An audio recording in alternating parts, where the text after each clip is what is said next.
There was once a company that put a device into the hands of nearly half the world's population. Then, in just a few years, that empire collapsed almost overnight. But here's the surprising part. Nokia wasn't even founded to make electronics. It all began with a paper mill in the middle of the Finnish wilderness, more than 160 years ago. In 1865, mining engineer Frederick Idestam built a small pulp mill beside a river in southern Finland. A few years later, he expanded near a small town called Nokia. That name would eventually become one of the most recognized brands on Earth. For decades, Nokia had nothing to do with phones. The company made paper, rubber boots, tires, electrical cables, and almost anything a growing industrial nation needed. Then, in 1967, three companies merged together, creating what we now know as Nokia Corporation. No one knew it yet, but a new technology was about to change Nokia forever. In the 1970s, mobile phones were massive machines used, mostly in military vehicles and luxury cars. Nokia believed one day everyone would carry a phone in their pocket.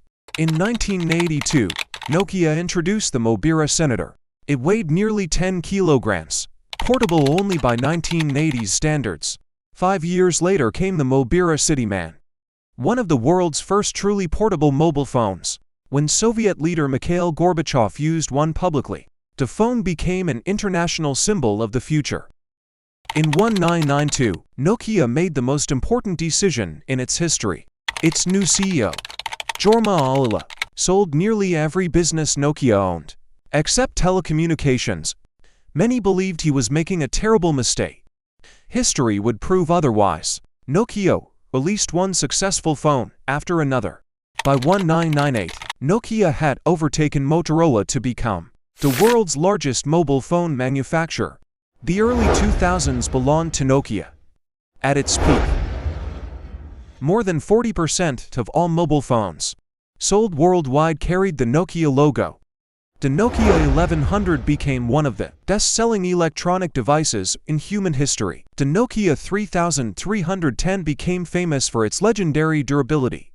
For millions of people, Nokia wasn't just a phone, it was their first connection to the digital world. On January 9, 2007, everything changed. Steve Jobs introduced the iPhone. Inside Nokia, many executives believed touchscreens were just another passing trend. They believed physical keyboards would always win. Meanwhile, Android spread rapidly across the industry. Nokia wasn't standing still, but it wasn't moving fast enough.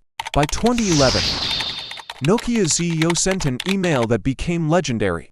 He compared Nokia to a man standing on a burning oil platform, forced to jump into freezing waters just to survive. Nokia partnered with Microsoft and abandoned Symbian for Windows Phone. It was already too late. In 2013, Microsoft bought Nokia's phone business. To the world, Nokia was gone. But Nokia never actually disappeared. While consumers stopped seeing the brand, telecom companies never did. Today, Nokia builds the infrastructure powering 5G networks, internet backbones, cloud systems, and critical communications around the world. There's a good chance that every time you watch YouTube, make a phone call, or browse the internet, your data travels through equipment built by Nokia. Nokia's story isn't just about losing the smartphone race. It's a reminder that in technology, today's giant can become tomorrow's warning. And sometimes, the companies shaping our future are the ones we no longer notice.